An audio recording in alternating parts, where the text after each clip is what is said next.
Hello everyone, I'm Pastor Yosnace, and with this greeting, I'm welcoming you to Sunrise Church.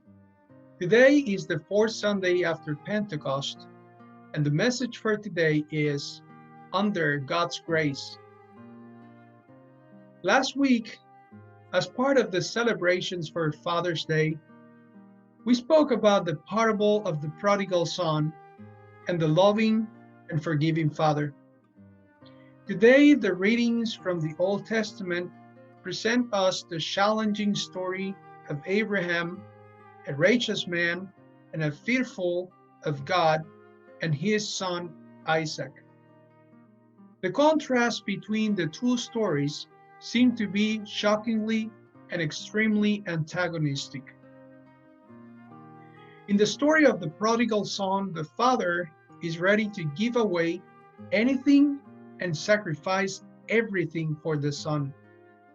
In the story of Abraham and Isaac, on the other hand, the sacrifice is the son itself, and the father does not only agree to it, but he is ready to execute the sacrifice himself.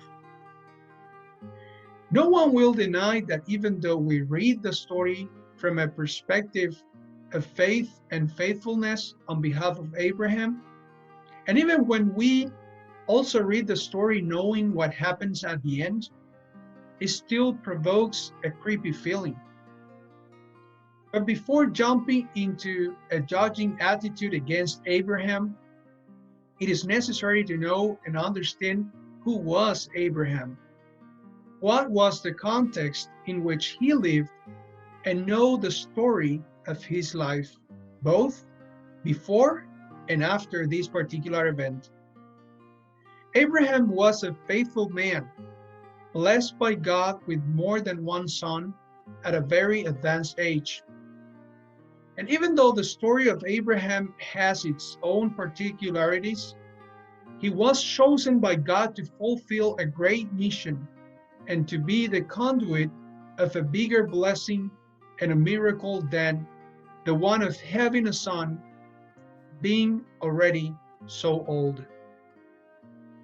Once again, even though the life of Abraham had its own ups and downs, like any other life, his faith was so big that he was willing to sacrifice his only son, his only official and legitimate son, to prove the faithfulness to God, his faithfulness to God. It is hard to understand, and honestly, we don't know how we would react before such petition. Chances are I instead would have immediately rejected even the idea of sacrificing my own son or daughter. After all, he didn't know that God was just testing him. There are many details that we would need to analyze more closely in order to have a better understanding of what actually happened there. God had never asked for a human sacrifice before, and Abraham, despite of his advanced age, never showed any indicative of any mental illness neither. Still, recognizing that this story is shocking, it is also a great testimony of God's existence. I don't imagine a father sacrificing his only son, at least that the person is insane or that there is a higher being or a higher reason for doing it. As we read along the story, it's almost impossible for us not to see the similitude between this narration and the messianic event. The son being given by the Father itself as a sacrifice and expiation. Two differences are, first, that the Son of God was indeed executed, and second, that the executor was not the Father, although it was permitted to happen the way it did. It is hard to judge from our own perspective, also because we know that God would never ask us to take away anyone's life. But looking at it from a biblical theological perspective, Abraham's actions are not only an act of faith and obedience, but also an act of love. It is complex for us to process it, but it was an act of love for the superior being, God, the same God that had given him that son. When God said to Abraham, "Take your son, your only son, whom you love, and sacrifice him," and we see that in Genesis 22:2, we can imagine that those words made everything even harder for him. Your only son, whom you love. In other words, God was asking him to give away everything he had, pretty much to give away his own life, even though Abraham wouldn't be the one to be executed.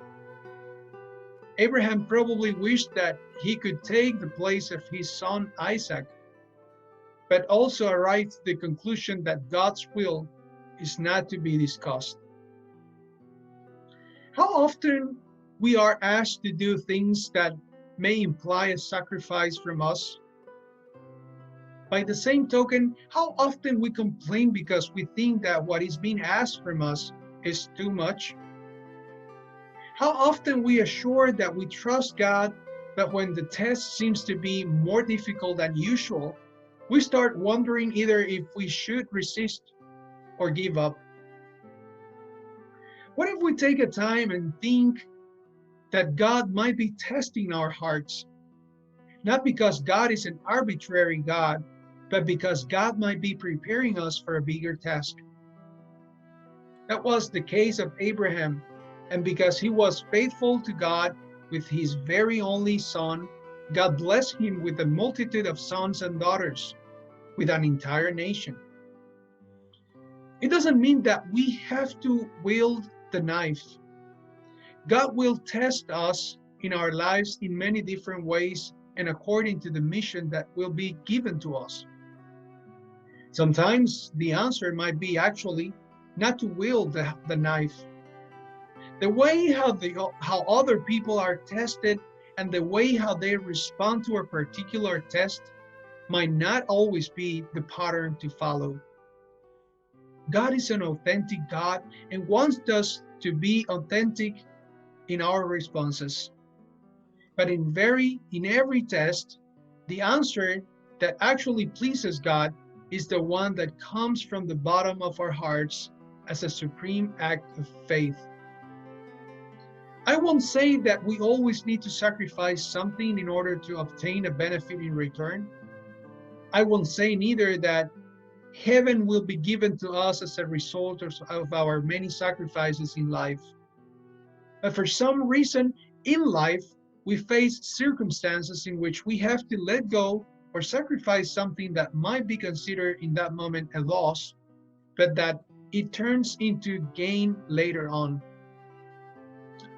Lately, we have all sacrificed our physical time together, but I always remember that old saying, it's better to lose a minute in your life than your life in a minute. May God continue to bless you until we meet again. Amen.